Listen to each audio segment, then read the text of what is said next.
ABP माझाच्या या विशेष कार्यक्रमामध्ये आपल्या सगळ्यांचं स्वागत। नागपूरमध्ये आज हिवाळी अधिवेशन सुरू झालंय।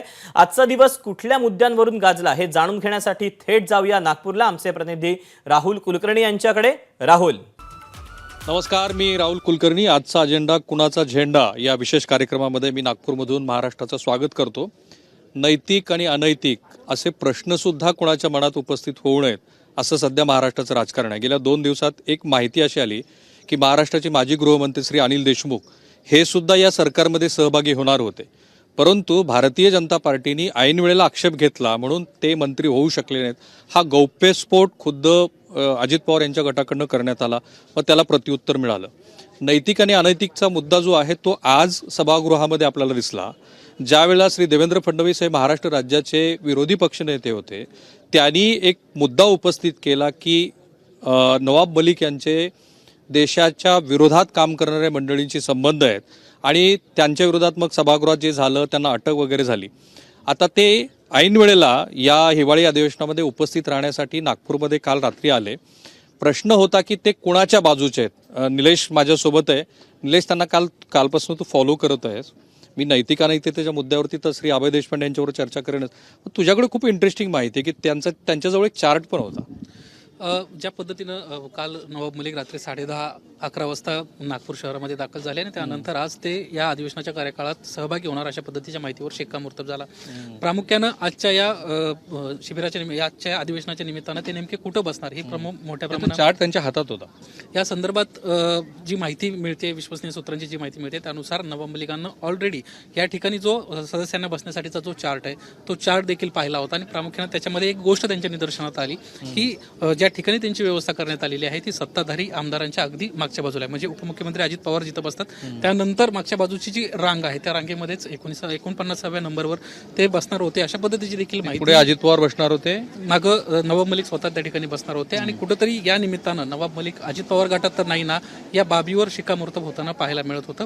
मात्र हे सगळी बाब लक्षात आल्यानंतर तत्काळ एक महत्त्वाचा निर्णय घेण्यात आला आणि जी विश्वसनीय सूत्रांची माहिती मिळते त्यानुसार नवाब मलिकांना मागं बसणं पसंत केलं। सध्या त्यांच्या वतीनं जी माहिती देण्यात येते, माध्यमांशी त्यांना बोलणं टाळलेलं आहे आणि त्यांचं स्पष्टपणे मत आहे की मी अजूनही तटस्थ आहे, कुठल्याही प्रकारे मी कुठल्याही गटाला अजूनही पाठिंबा दिलेला नाहीये आणि त्यामुळेच आज ते मागच्या रांगेमध्ये बसल्याचं पाहायला मिळालं। मात्र त्यातली एक महत्त्वाची बाब आणि इंटरेस्टिंग बाब म्हणजे ती सत्ताधारी गटाची जी बाजू आहे त्याच बाजूला मागच्या बाकांवर ते बसले होते, त्यामुळे कुठेतरी नवाब मलिक अजित पवार गटासोबत आहेत अशा पद्धतीच्या आता पुन्हा एकदा चर्चा सुरू झालेली आहे। ते ट्रेझरी बेंचला बसले असतील तर हाच मेसेज जाईल ना की ते सत्ताधारी गटाच्या बाजूने आहेत। हीच महत्त्वाची बाब त्यांच्याही लक्षात आली होती। मात्र सत्ताधारी गटाच्या वतीनं मागच्या बाजूला काही ज्या जागा आहेत त्या अपक्षांसाठी राखीव ठेवण्यात येतात आणि त्या जागेवर ते बसले होते आणि आपण कुठंही कोणालाही पाठिंबा दिलेला नाही अशाच पद्धतीनं दाखवण्याचा प्रयत्न होता।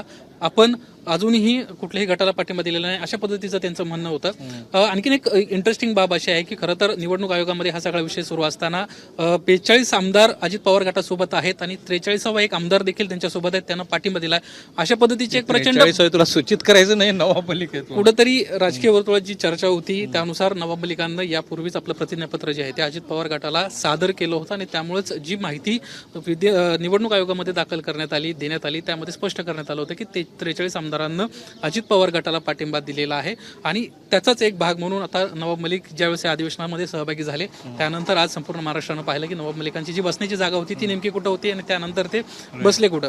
एकंदरीत सांगण्याचा जरी प्रयत्न असला की अजूनही आपण तटस्थ आहोत तरी देखील जी आत्ताची माहिती मिळते त्यानुसार कुठेतरी सत्ताधारी बाकावर आज नवाब मलिक बसल्याचं पाहायला मिळालं। आणि मला एक इंटरेस्टिंग गोष्ट काय वाटते की समजा नवाब मलिक यांना सत्ताधाऱ्यांच्या बरोबर जायचं नाहीये, त्यांना ज्या कायदेशीर बाबीसाठी कन्स्ट्रेन केलंय न्यायालयाने ती ही बाब नाहीये। जर त्यांना हा खुलासा करायचा होता तर तुम्ही पत्रकार मंडळींनी किती वेळेला हा प्रयत्न केला की नवाब मलिक यांना विचारलं की तुम्ही कुठल्या बेंच बरोबर आहात, ट्रेझरी बेंच बरोबर आहात, विरोधी पक्षात आहात, आणि त्यांना जर श्री शरद पवार यांच्याबरोबर जायचं होतं तर ते खुलेपणाने सांगू शकले असते। ही अँबिग्युटी आहे, म्हणूनच निलेश जे म्हणतोय की तो 43वा जो आमदार आहे तो आमदार कदाचित नवाब मलिक असू शकतात। मुद्दा हा की नवाब मलिक यांनी ते क्लॅरिफाय करण्याचा प्रयत्न तुम्ही किती वेळेला त्यांच्याशी संपर्क साधल्यानंतर पण केला नाही। या सगळ्या विषयासंदर्भात थेट नवाब मलिकांशीच बातचीत करण्याचा प्रयत्न केला, मात्र कोर्टानं त्यांना कुठल्याही प्रकारच्या प्रतिक्रिया देऊ नये अशा पद्धतीचे आदेश दिलेले आहेत। त्यामुळे ज्यावेळेस 10:30 वाजता ज्यावेळेस त्यांना या ठिकाणी प्रवेश केला तेव्हापासून अगदी सभागृहात जाईपर्यंत सर्व माध्यमकर्मी त्यांच्या बरोबर होते, त्यांच्याशी या विषयावर बातचीत करण्याचा प्रयत्न होते, मात्र कुठल्याही प्रकारे माध्यमांशी बोलण्यास त्यांना टाळल्याचं पाहायला मिळालं आणि त्यांचं या निमित्ताने एकच उत्तर होतं की सध्या सध्या कोर्टानं कुठल्याही प्रकारची जी प्रतिक्रिया आहे, मीडियाशी बोलू नये अशा पद्धतीची माहिती आदेश कोर्टाचे आहेत, त्यामुळे कुठल्याही प्रकारची मी बातचीत करू शकत नाहीत. पण एकंदरीतच सध्याची निवडणूक आयोगामधली परिस्थिती, या ठिकाणी अधिवेशनामध्ये आज ते ज्या ठिकाणी बसले, यावरून कुठंतरी आता 43वा आमदार नेमका कोण ही जी चर्चा होती, तर त्याचं जे अंगुली निर्देश आहेत ते कुठंतरी नवाब मलिकांच्या दिशेने जाताना पाहायला मिळतं. नागपूरचं हे जे हिवाळी अधिवेशन आहे ते आपण वेगळ्या पद्धतीनं यासाठी कव्हर करतोय की एखादा मुद्दा ज्या वेळेला समोर होतो त्यावेळेला तो आजचा अजेंडा असतो, पण त्याच्या मागे कुणाचा तरी झेंडा असतो. जसं आता आज बघा, दिशा सलियन प्रकरणामध्ये बरोबर 1 वर्षभरापूर्वी SIT स्थापन करण्याची घोषणा झाली होती. वर्षभर त्यात काही झालं नाही. आज अधिवेशनाच्या पहिल्याच दिवशी याबद्दलची माहिती माध्यमात आली. राष्ट्रवादी काँग्रेसचं जे कार्यालय आहे, खरं तर त्यात आणखीन एक रंजक गोष्ट आहे की तो श्री जितेंद्र आव्हाड यांच्या नावाचा जो फलक आहे तो कोणी लावला, तो तेवढ्याच विशिष्ट काळासाठी लावला का, तो काढून कसा घेतला, राहुल नार्वेकर यांच्याकडे अर्ज एवढ्या तातडीनं कसा गेला. पण श्री अभय देशपांडे माझ्याबरोबर आहेत. नवाब मलिक यांचं उपस्थित असतं, म्हणजे नैतिक अनैतिक हा शब्द मी वापरला तो कुठल्या कॉन्टेक्स्टमध्ये ते महाराष्ट्राच्या प्रेक्षकांना कळेल. नाही, एक असं आहे की आता त्यांना कोर्टाने अनुमती दिलेली हजर राहण्यासाठी.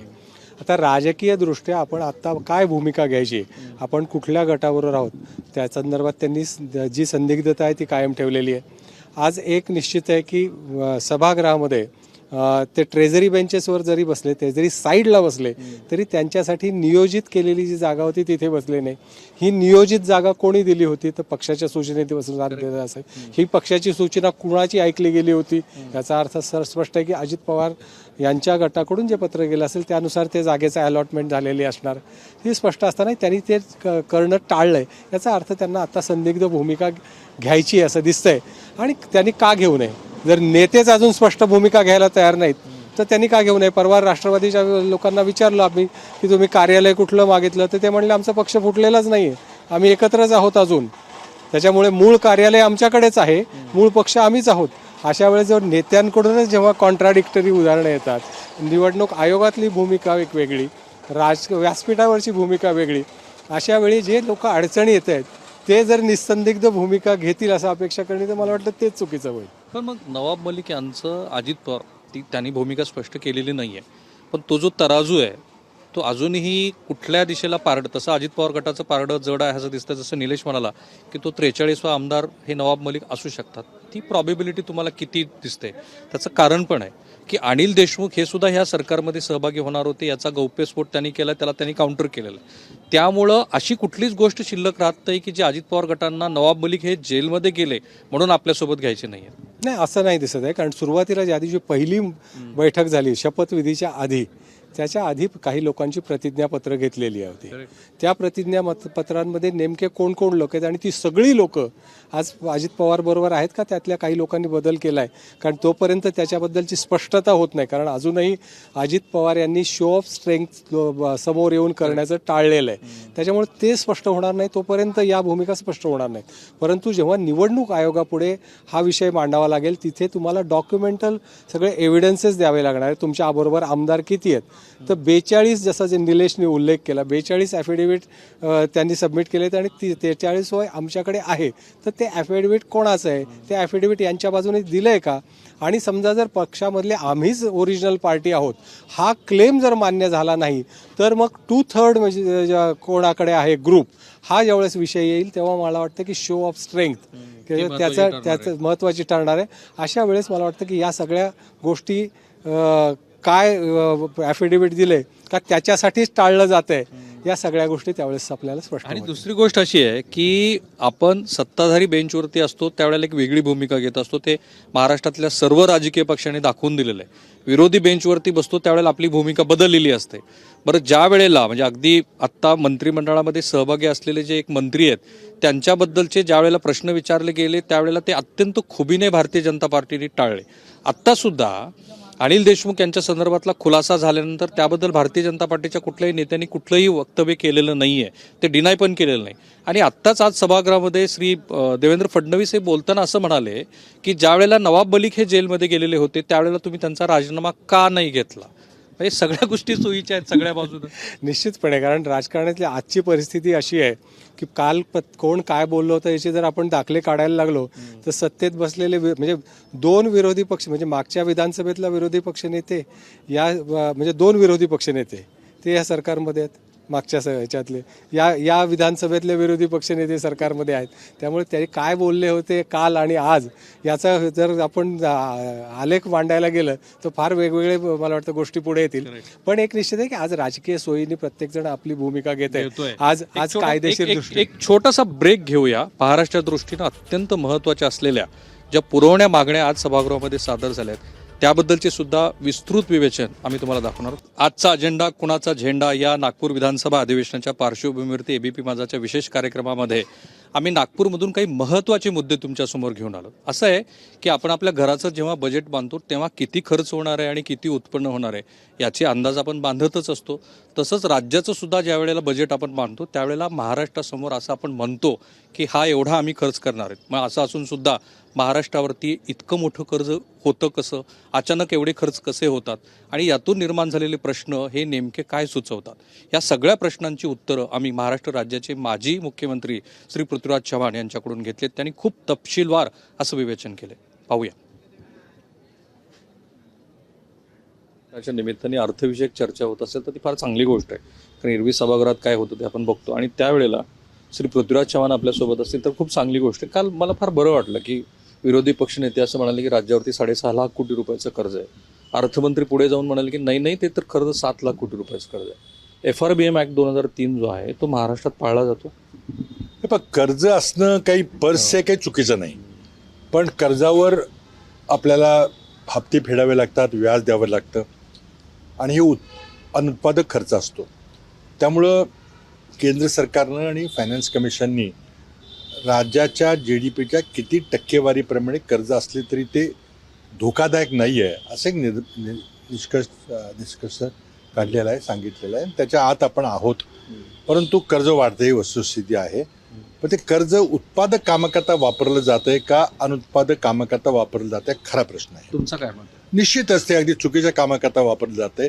टेंडरिंगमध्ये जे घोटाळे होत आहेत, जे फुगवले जात आहेत आकडे, जे आमदारांना जे काही प्रॉमिस केलं होतं पक्षांतर करताना ती पूर्तता करण्याकरता बदल्यामध्ये जे घोटाळे होत आहेत, जे आर्थिक व्यवहार होत आहेत किंवा कॉन्ट्रॅक्ट बरोबर ठरवून दिले जात आहेत, साखळी करून दिले जात आहेत. त्यामुळं शेवटी महाराष्ट्राच्या तिजोरीवर आणि महाराष्ट्राच्या आम जनतेवर याचा परिणाम होतो. हे मागण्यांचे आकडे येणार आहेत ते तुम्ही बघितलेले नाहीयेत. 55,000 आकडा असं तुम्ही मीडियावर चालवलेला आहे. राईट. आता माझा प्रश्न थोडा वेगळा आहे की अलीकडे हा ट्रेंड गेली 10 वर्ष का दिसतो आहे की बजेटरी प्रोव्हिजन पेक्षा पुरवणी मागण्यामधलेच आकडे खूप जास्त काय झालं, आर्थिक शिस्त संपायला लागलेली आहे.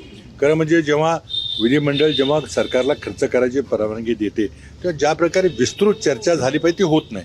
कारण विधिमंडळाचा कार्यकाल कमी कमी होत चाललेला आहे. मग काहीतरी थातूर मारतून चर्चा करायची, बराचसा वेळ वैयक्तिक प्रश्नामध्ये आणि विधानसभेच्या मतदारसंघाच्या प्रश्नामध्ये जातो. त्यामुळे सर्व राज्याचे जे प्रश्न आहेत त्याला वेळ मिळत नाही. कॅमेरामन काकासाहेब कांबळेसह मी राहुल कुलकर्णी, एबीपी माझा, नागपूर. आजच्या या भागामध्ये आपण इथेच थांबूया. परंतु अधिवेशन सुरू असताना सभागृहाच्या आत आणि सभागृहाच्या बाहेर बऱ्याच घडामोडी घडत असतात. त्या सगळ्या घडामोडींचं विश्लेषण आपण महाराष्ट्रासमोर दररोज करू बरोबर 5:30 वाजता. विशेषतः मराठा समाजाच्या आरक्षणाचा मुद्दा एक ठराव तरी किमान या अधिवेशनाच्या दरम्यान येऊ शकतो.